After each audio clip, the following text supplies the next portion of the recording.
Hey guys, and welcome back to a twinge of cringe. My name is Chad, not really. And today we are not going to be talking about a TikToker. I know.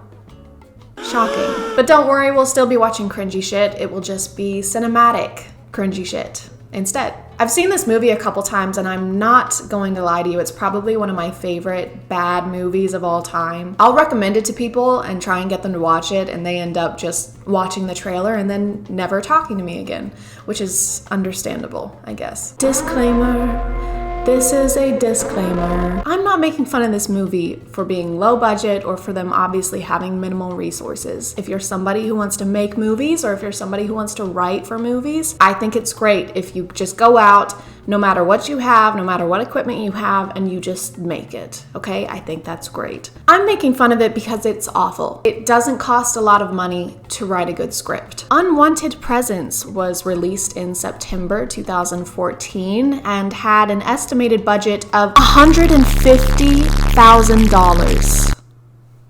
You may not understand now, but if you watch this video through and through, you'll be asking the same question I am right now, which is, where the fuck did that money go? This is a Christian horror movie, which means that they wanted to make a horror movie minus the secularism, minus the gore, and minus the horror. Starting out, they set up the history of this home with a scene of this woman having a really rough time. She gets made fun of by some middle schoolers. Someone dies, but I guess it's not that important that we know who. Then she breaks up with this guy, and then she gets diagnosed with, I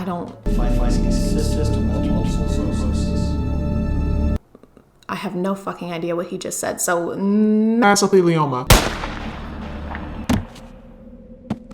Her friend goes looking for her, and we meet my favorite character, Mrs. Jones, the neighbor, who heard a shot in the middle of the night in her safe gated community and did not alert the police. I heard a shot. She's probably dead. No. Just like all the others. No.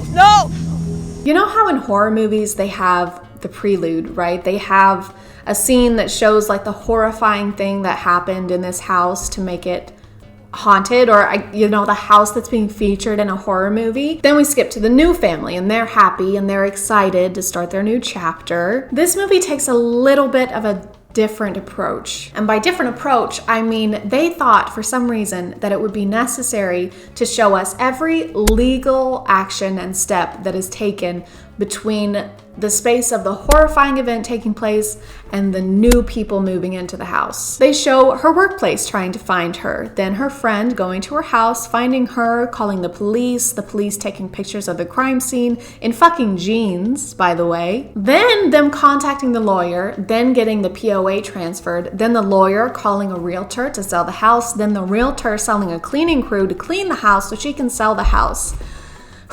The lawyer and the realtor have a great rapport.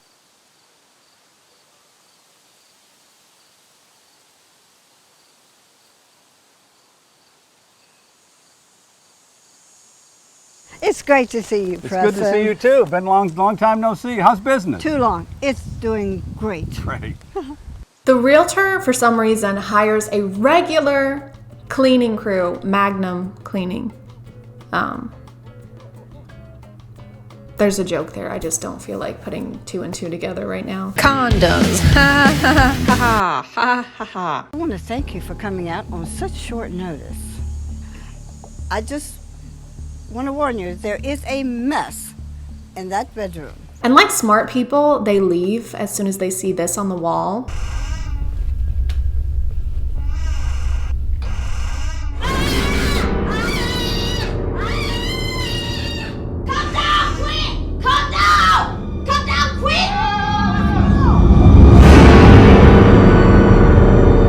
So she has to call another cleaning team. We'll make your house look new. We're the cheerful cleaning crew. We know just what to do. No mess too great for us, so you don't have to fuss. Leave us in your house a while, and we will keep this house happy until I can sell it. I take back what I said about this not being a horror movie, because that is fucking scarring. Rosie, you take the bathrooms. Yes, Sophie, my you favorite. take the kitchen. Henrietta, you take the bedroom. In his hands, he's got the whole world in his hands. Woo-hoo, he's got you and me, sister. In his hands, he's got you and me, sister. Well, good morning. How are you? Great, thank you.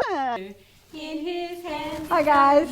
Hi, how are you? At 15 minutes into the movie, we finally meet our main character. Her name is Lindsay. I don't know her last name, and I am not going to rewatch this movie to find out. Now, Lindsay is a corporate hotshot and got a promotion at a job where she does...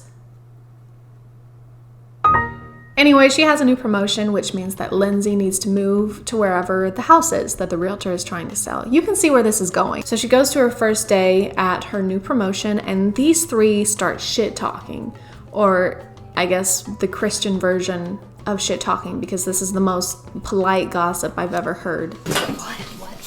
Well, the new boss is here. I just saw her at the reception desk.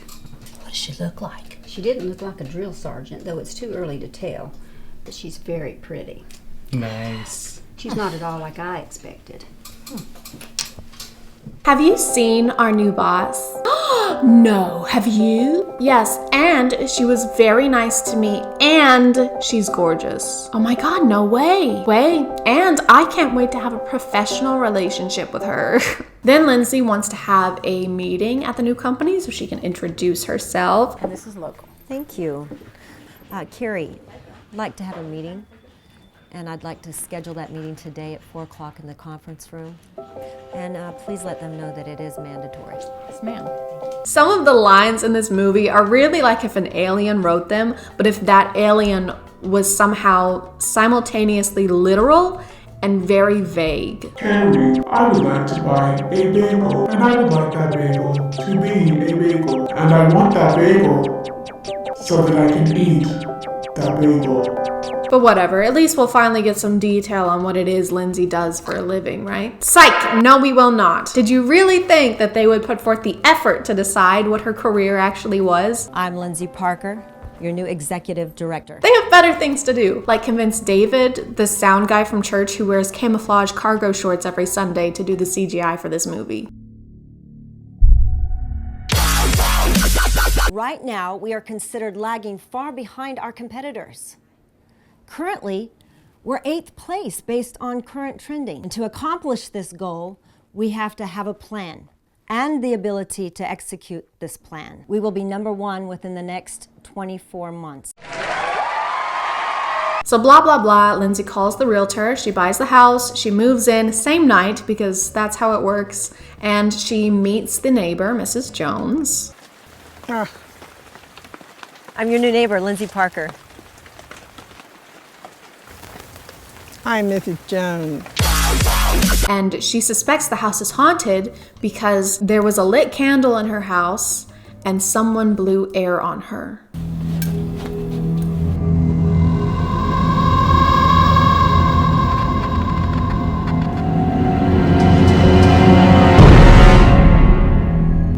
What's that? A lit candle? The horror!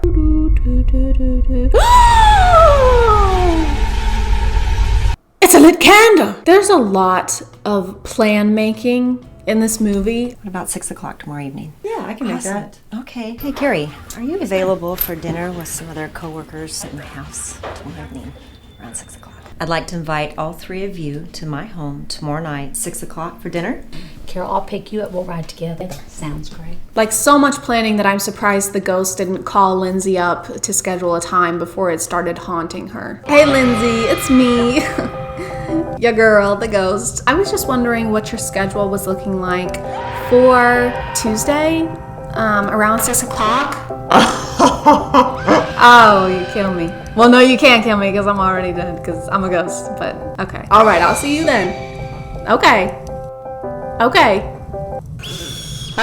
Everyone goes to the housewarming, and while they're there, the ghost TPs Lindsay's bathroom, which I feel like if you're gonna TP a part of someone's home, the bathroom is the most considerate choice. But Lindsay refuses to leave on the cliche, baseless argument of, I won't leave, this is my house and I'm not gonna leave my house. So she stays. So Lindsay, at this point, Lindsay has had it. okay? And she starts looking for help, which of course means that there will be more plan making. I have Socrates, the great psychic, coming in Monday of next week, and Pinpoint Ghost Hunters Monday of the following week. I have all their accommodations and transportation in place. The three gossipers are fans of the psychic she hires first, and when they hear he's coming, they rejoice in a very natural, convincing way. Oh my God! I can't believe this! I'll spare you the details of the psychic and the ghost hunting team's visits because their only purpose is to be useless and show that they can't help Lindsay because they're not Christian. They basically tell her that she either has to move or coexist in the house with this ghost for the rest of her days. Get this stuff set up so we can order some food. So yeah, their purpose is to be awful so that Lindsay has to call this wife and husband duo who are Christian ministers. So here it is. Everything has led to this moment, the crescendo, the climax, and a climax is a synonym for finale. Sorry, I just felt like I needed to define that in case the minister's wife was watching this. But anyway, the end, the finale, we've endured so much cringe to see, and here we go. Here it is. I take authority over you in Jesus' name. And every spirit that has taken on the form of Lord to go. I will kill you! No, you won't. Now! Go now! And yep, and it's gone. Lindsay gets saved spiritually of her own accord entirely.